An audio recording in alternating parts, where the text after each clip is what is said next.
All right, I want to say a couple of things up front about Election Day. Take questions on anything related to the election here or around the country, and then we'll go to other topics thereafter. You know, you'd like to be celebrating this morning the turnout we had in this city because it was extraordinary.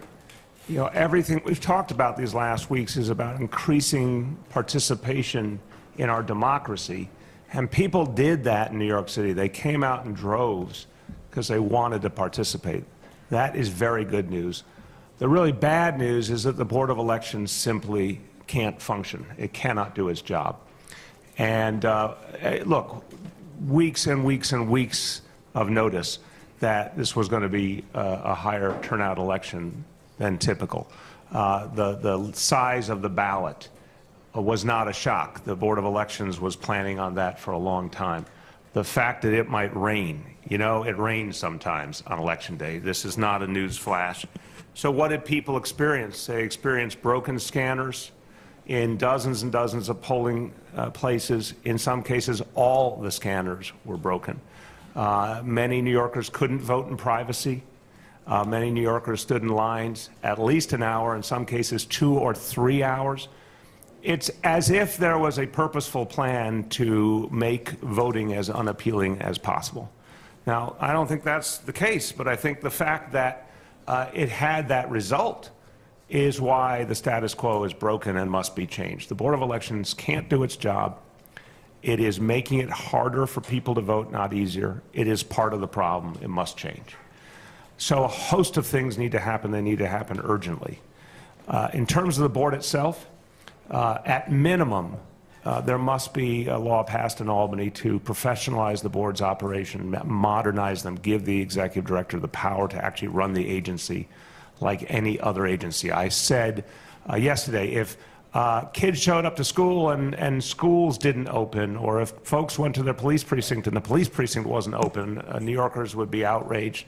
Well, we had poll sites that didn't open on time. How is that possible in 2018? There's no redundancy, there's no follow-up. It's just not run like a professional organization. So there has to be a change in the structure. That's one version that can be done. There are others as well, but whatever it is, current Board of Elections approach must be ended, and it must be ended before 2020, which I predict, not a news flash, will be arguably the highest turnout election that any of us have seen in decades. Further, we could relieve a lot of pressure on the Election Day operations if we would do the things the states all over the country do, red states and blue states: early voting, vote by mail, no-fault absentee ballots, same-day registration. Take all of the roadblocks out of the process. Finally, look, it's gotten to a point where it's quite clear the board does not want to change. There are times when you look at a problem in an agency and you hear a lot of penitence, you hear a lot of willingness to reform. This ain't that. I offered $20 million repeatedly to the Board of Elections to make a series of managerial reforms. I have never encountered an organization that said no to $20 million because it required some improvements in their operations. In all of government, and Dean can attest to this, both in his current role and formerly as budget director, if you say to an agency, we're going to give you a substantial amount of money, but we expect performance improvements, folks say, let's do it. Let's go right now. I accept. Not the Board of Elections. So this is an arcane institution. It must be changed once and for all. The other thing I want to say is, you know, in terms of the results yesterday, I am overall very, very pleased, and I want to start with a phrase that I learned early in life because, as some of you know, I grew up in the congressional district of one of our greatest leaders in American history, Tip O'Neill, and he said all politics is local, so I want to start local. I am so proud of the people in New York City for deciding decisively that we needed a stronger democracy, that we needed more civic participation, that we needed to get big money out of politics. Overwhelming vote for the yes position on all 3 ballot questions. think a powerful message sent by the people of the city that we need to change, that we need to keep improving our democracy. And I think it's going to help efforts in the state, starting with the state, which must have campaign finance reform, but also around the country to see that the biggest city in America just took a big step toward getting big money out of politics and rewarding low-dollar community donations. I think that's a really important step forward. On the, also in the city, and I'll speak as a Democrat, powerful results that suggest real movement in terms of the values that Democrats hold in this city. Looks like the state Senate seat in southern Brooklyn will flip to the Democrats. Obviously, the House seat in Brooklyn and Staten Island has flipped to the U.S. House seat has flipped. Those are very, very good developments.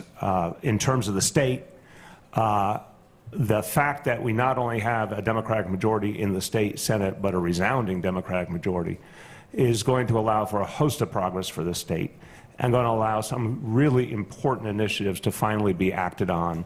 We've been waiting for years, in some cases decades, most especially reform to our election process, campaign finance reform, finally getting a solution for the MTA. I mean, huge changes could come from the fact that we now have a strong, clear Democratic majority in the state Senate. Great progress in terms of representation. First African-American woman as Attorney General, first African-American woman to lead a legislative body in this state. Andrea Stewart-Cousins, as Majority Leader of the State Senate, is going to do an outstanding job and someone that I think everyone agrees we all can work with productively. So really happy with those results. And then look, the big picture on the country, the #1 agenda item for Democrats and progressives was to win back the House. Strong result there. Very happy about that. Very happy about the governorships that flipped. I think it's 7 at this point, and some very crucial states, most notably Michigan and Wisconsin. Some of the ballot measures that passed were extraordinary in terms of, for example, a re-enfranchisement of voters in Florida, the ballot measures that passed to expand Medicaid coverage. I mean, all speak to some real bigger changes coming in this country. Would have been fantastic to win back the U.S. Senate. I think people knew that was a very, very tall order. There were also some real tough losses in terms of some of the most impressive candidates. Andrew Gillum's a great example in Florida. But I also think even in defeat, some of the candidates showed that real change is starting to happen in their states, and that type of candidate, a clear progressive with a strong message, is you're going to see more and more of them coming forward. So on balance, I think it was a very good night. Still a huge amount of work to do. But I felt in my heart that the real question in terms of last night would be how it set a pathway to the future, especially the 2020 election. I feel very good about what I saw, and I feel very good about the turnout levels around the country.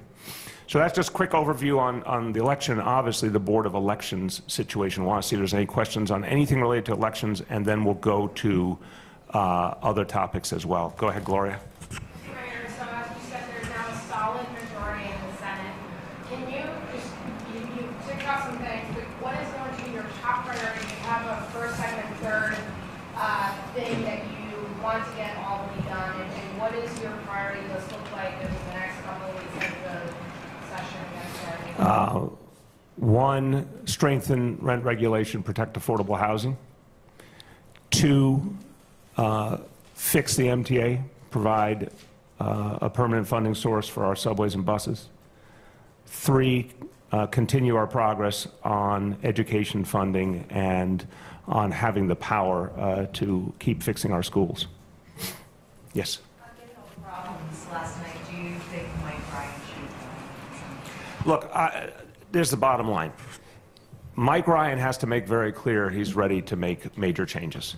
He is a capable person, and he has made some improvements. But he has to be ready to accept that $20 million and the specific reforms required. He has to be ready to take on a role that is more professional, more aggressive if we can get the state legislation passed. If he has any hesitation about doing those things, he should leave. If he's ready to do those things, I would give him a chance. Yes? Yeah, you mentioned that you're optimistic about the MTA. Neither the state senate nor the assembly have held oversight hearing on the MTA in years. So what exactly is your vision for the state legislature and how they hold the MTA? I think that's you're sort of apples and oranges on that one. Oversight hearings and how they go about that, I'm not familiar with it, and that's not my concern in this instance. My concern is that we need a funding source.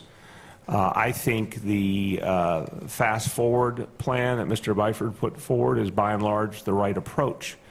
So there's a lot that needs to be improved at the MTA, obviously, and our board members are working on that, and I think the legislature should push on that. But the most essential problem is a funding problem, $30 to $40 billion. We need that to be voted on in this coming legislative session in Albany. And I believe the state Senate's ready to take that on now that it has new leadership. Yeah. Mr. Mayor, you alluded to some solutions to the problem last night. Break it down. What would it take to get early voting here? It's a voted legislature. I mean, look, I believe it is 37 states in this country that either have early voting, vote by mail, same-day registration, or some combination of those three. So 37 states, including some of the reddest, some of the smallest, have the fundamental reforms that somehow the Empire State doesn't have. And we should be ashamed of ourselves. And everyone in Albany needs to be held accountable for this. It must change. You know, we've seen 38 million Americans early voted. 38 million people is stunning. It's something we should be proud of. If we gave that right to New Yorkers, they'd use it, and then that would take a huge amount of pressure off Election Day. It is simply a majority vote of the Assembly and the Senate and the signature of the governor. That's all it takes, and they should get it done by April 1st. Yes, Willie. On Albany and the Senate, what is your approach going to be to getting your agenda through Albany when it comes to funding for the MTA? Are you going to back make some solutions that include congestion? On the second question, my position remains, I still believe the millionaire's tax is the single best solution. It's the most reliable, it's the most consistent, it's the most progressive. I also think it's the most politically viable solution. I know there is real interest in it in the state Senate. In fact, the deputy leader, Mike Gianaris, is the sponsor of the, now-to-be deputy leader, is the sponsor of the millionaire's tax proposal. So I think that's the best option. You could say, well, it might take more than one thing. I think that really could be the case. On congestion pricing, I have said I think the Governor's Commission actually improved upon any previous proposal. I've talked to the governor about it. It's something I'm certainly going to keep an open mind on. There are issues I have raised that I think need to be addressed in terms of fairness vis-a-vis congestion pricing. But I guess what I'd say to wrap it together is something's got to give. It's got to be one of these two things or something else or some combination. But I think everyone who cares about this issue, and I would say it to everyone in the media, all the editorial boards, focus all your attention between now and April 1st on a long-term funding source for the MTA, because this is our best chance to get it done and the best chance we're going to have for a long time. On your second question of approach, look, it's a whole new ballgame. First of all, it's not three men in the room anymore. And it's, at one point it was kind of four men in the room, and one of them was a Republican and one of them was a Republican sympathizer, meaning Jeff Klein. So, you know, the difference now is you've got, in the two leaders of the legislature, two people who are devoted to making real change and who work well together. And from my point of view, we're going to be able to have a kind of dialogue we never had before. Of course, these are still complex issues and everything will take time. But, you know, I think unquestionably there's going to be a possibility now around election reform we didn't have, campaign finance reform we didn't have, MTA that we didn't have,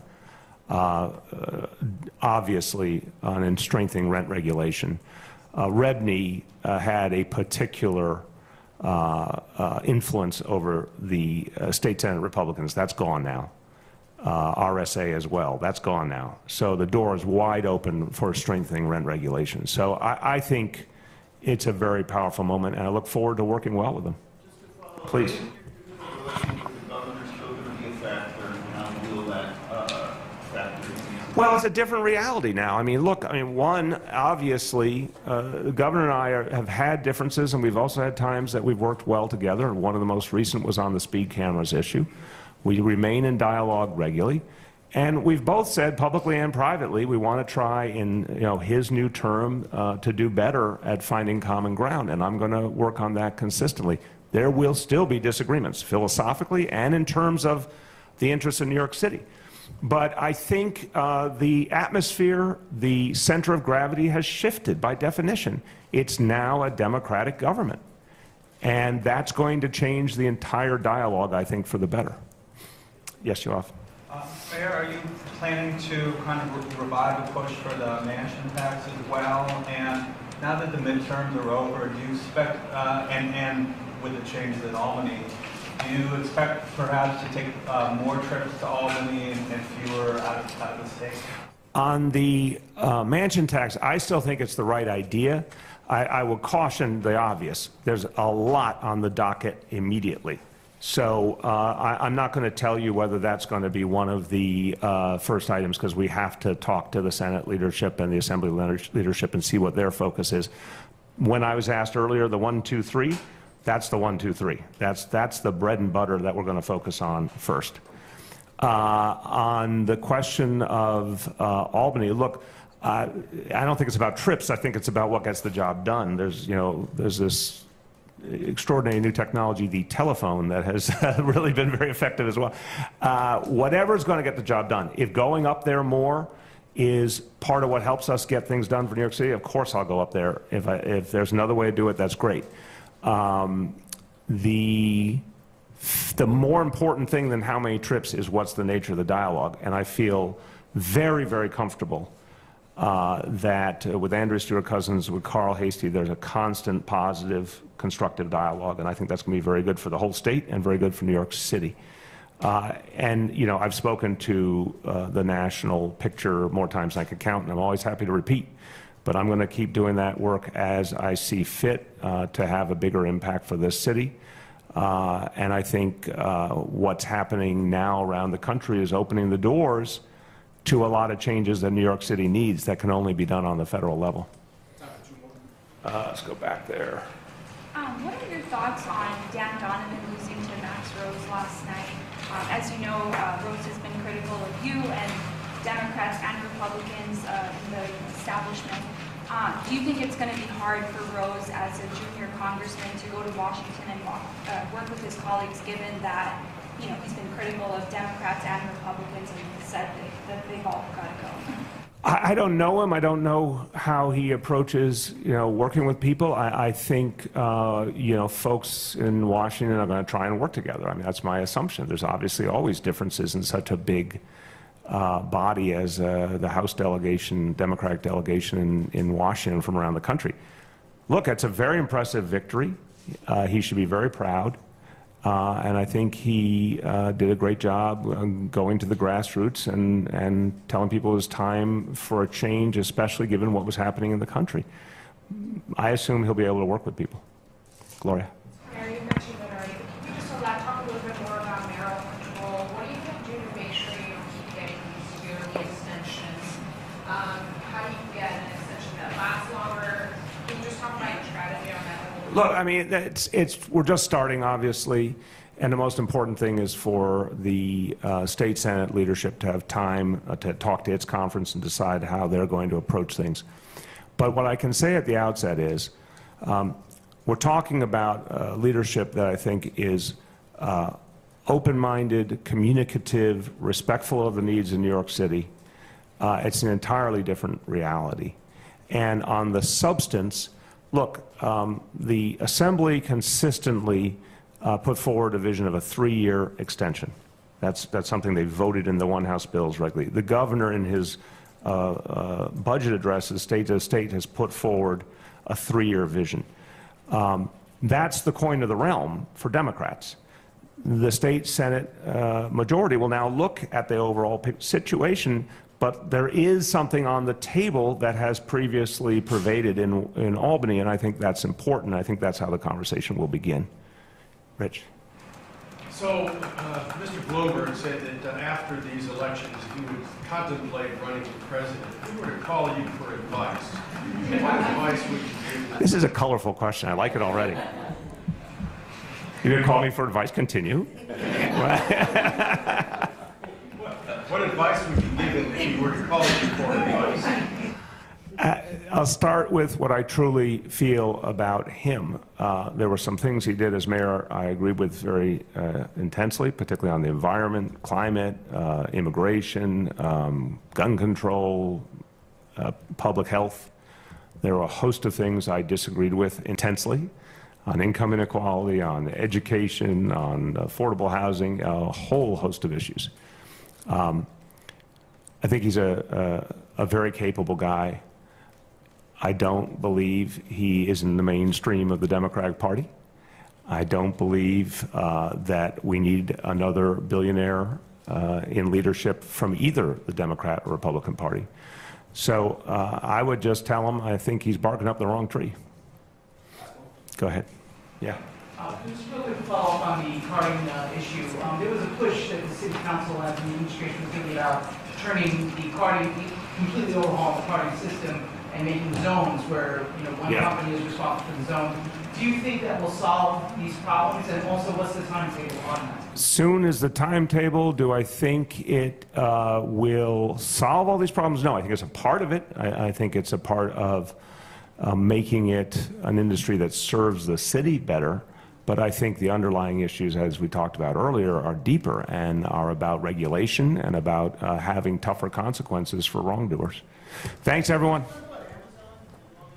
I have to say, your question sequencing surprises me. Okay.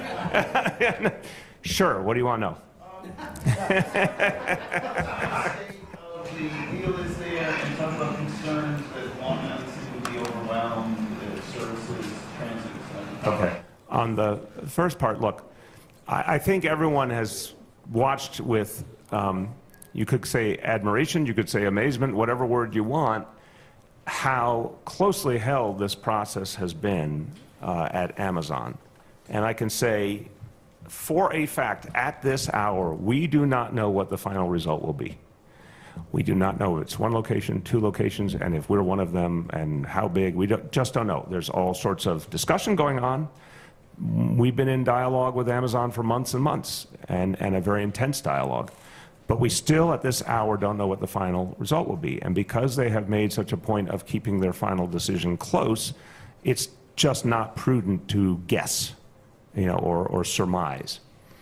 On the, but again, I believe, I felt it from day one. The moment I heard about the second headquarters concept, I thought we were the single best location, because if it is about talent pool, we have the strongest talent pool in the nation. On the question of Long Island City, again, one, they still have not confirmed finally that they're even coming to New York City in any way, shape, or form, or that it is Long Island City. But if you said, if it were to be, what would it mean? Look, I think Long Island City has become an extraordinarily important neighborhood for the future of Queens and the future of New York City. And it has been growing both residentially and in terms of jobs. I think this would consolidate not only Long Island City's role, but for Queens, I think it would be a huge boost. And yes, there are real development pressures to be navigated, but they can be navigated. We already were working on a lot of crucial infrastructure investments. By definition, we're going to have to do more. But it's an area of extraordinary possibility for the city. And, because we're New Yorkers, we get a little bit, I don't want to just say jaded, but our perspective's a little funny. We have almost 4.5 million jobs. So someone comes along talking about 25,000 or 50,000 new jobs, and we're like, a lot of New Yorkers kind of like, oh, that's nice. Anywhere else that would be front page for a month, right? It's just a seismic number of jobs. But it's also about the fact that it will allow us, I believe this in my heart, because I've really been focused on the tech community, and I believe the tech community finally consolidating here for the long term is mission critical to the future of New York City, to our economy, jobs, tax base, everything. And I think this is the sort of last piece of the puzzle. So yeah, there'll be hassles, there'll be challenges, but I think we can accommodate them. We will have to invest in infrastructure. I think it'll be worth it. Thanks, everyone.